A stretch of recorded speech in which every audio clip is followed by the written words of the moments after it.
All right.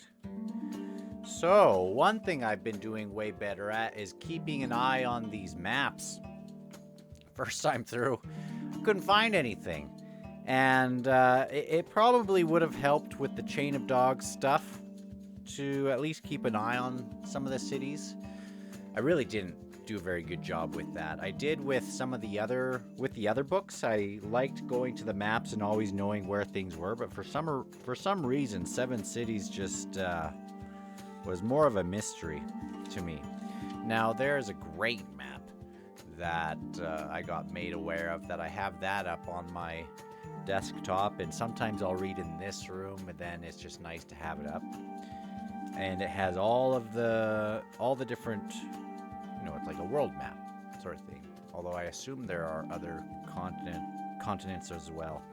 So, holy smokes, if Gardens of the Moon was fun in Darujistan and assassins and things, man, the whole weight of the tone in Deadhouse Gates, it just sinks, makes your stomach sink. There are so many things that we have to grapple with suddenly. It really is a big tone shift, and I can see why maybe people would bow out of it if it was just heavy. But it is one of the heaviest books. Heavy books. Like there is excitement, but within the DNA of every scene, it is this oppressive nature of things. It is about war and the terrible consequences of it, especially through Duiker's eyes. We get him and Fiddler.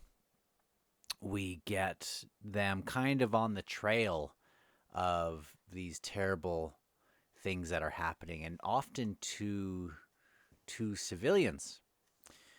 And we see what people will do, especially in the second subbook so far.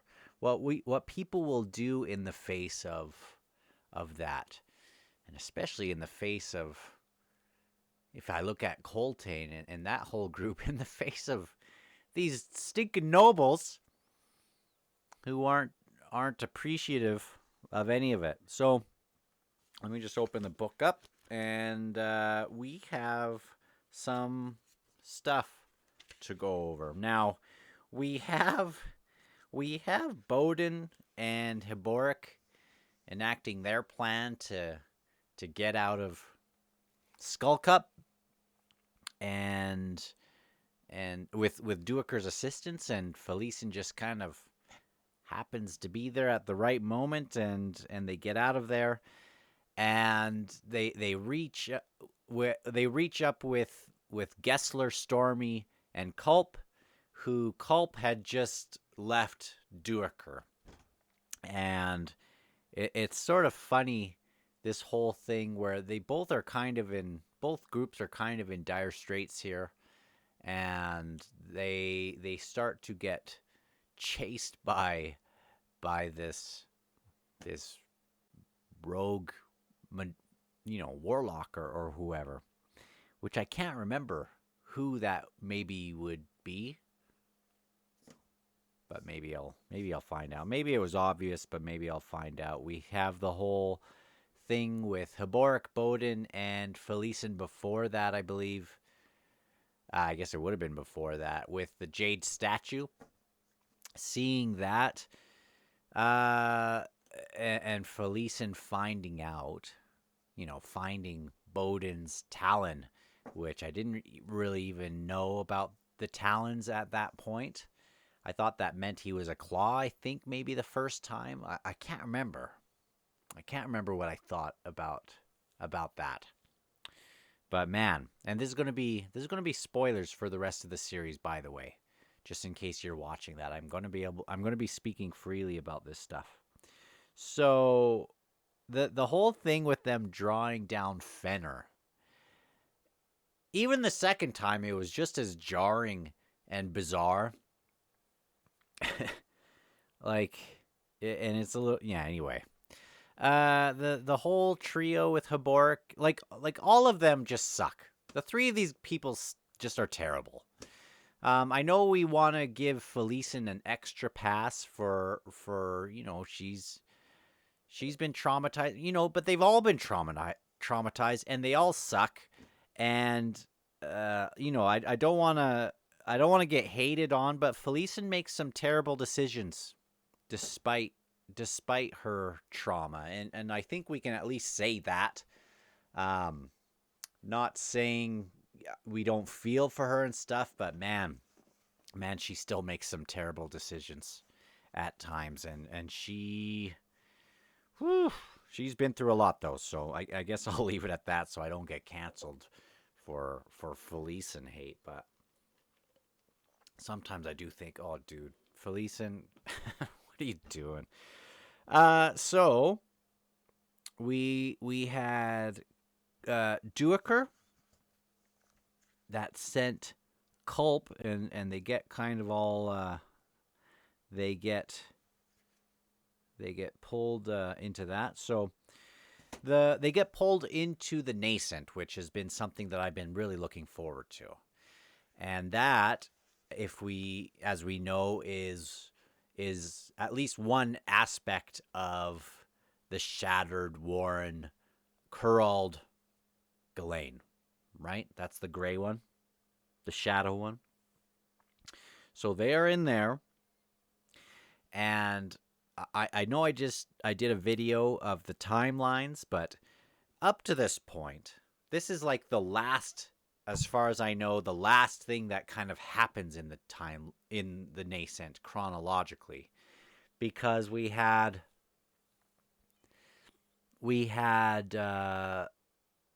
Troll sent there and chained there, and Rulad's roulading and caused this rend that's causing the water to come in and flood this whole place. Onrak is there. The Karsa and Torvald went in there and fought the Edur, who had the Tistandi ship, the Salanda, which is a ship that goes to the Drift of Ali, the only one that goes to where the Shadow Throne, the throne is. And just so, we know that Bidithal's dead on that ship. And we got the Logros Talani Mass, who are hunting the renegade Talani Mass from House of Chains. And, we had that whole situation in House of Chains when Carson Torvald go in there, and the whole Chains crazy situation. And Onrak's in this place, or was in this place. He's probably gone by now in Deadhouse at this time. It would be interesting to read Midnight Tides before this book. What else with the nascent? We have Lagana Breed, which that was impactful the first time and the second time. What happens with her, and that affects Stormy. And Endless Torment or whatever, right? That Lagana's going through. And the first time through, I later on in the books, by the time I got to the Bone Hunters and maybe even House of Chains, I forgot that Truth was the young one among them. Among the three, Gessler, Stormy, and Truth. But now with Felicen messing with Truth now a little bit, Man, I'm not going to do well when my daughters turn teenager, am I? I keep railing on the decisions of Felicen and Solara in Toll the Hounds when oh man, I'm screwed. Okay, moving on. So I do have some notes of the things I wanted to make sure I remember. I might have to flip through a little bit and go to the Dramatis Personae. Uh, so we have the Path of Hands stuff, which makes way more sense the second time. I think I kind of understood it, but I was just kind of along for the ride. But the Path of Hands, it's like this. They're all getting all the divers and Soul Taken are getting drawn in with this lure of being the first one to get to Deadhouse gates, right? To get to this ascendancy, the first ones to ascend. And so they're all being drawn in, but Pust is leading them on a wild goose chase with this Path of Hands. Duiker saw the handprint, and they're all getting led to this other area where they're going to have this battle and like destroy each other. And so that Shadow Throne is telling, it has Pust doing this so it doesn't become, they're protecting themselves. Meanwhile, we have Fiddler and Absalar trying to get to Tremolor so that they can also find the path to Deadhouse, right? Which is in Malaz City.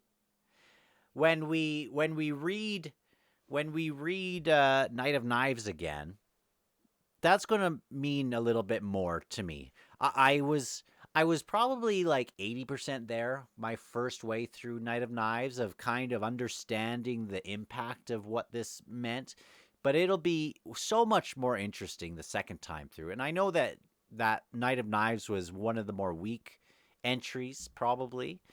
The first from E&C Esselmont, but I still liked it. I still enjoyed it for the most part.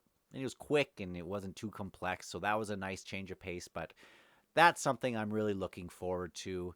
I'm looking forward to the Path of Ascendancy side stuff. And not sure when to add that, if I should do all the Book of the Fallen and the series that has like Return of the Crimson Guard and all that before going to Path of Ascendancy, but equally looking forward to that just as much. Like the first time through, I wanted more Malazan Empire, so I was looking forward to that. And looking forward to Carconis and stuff, but I think since Carconis is more in its infancy, I think I'll make sure to maybe get some of these other two first. Meaning the Esselmont one and Path of Ascendancy, which I think, is that one Esselmont as well? Anyway, I love the Path of Hands stuff, and I can't wait.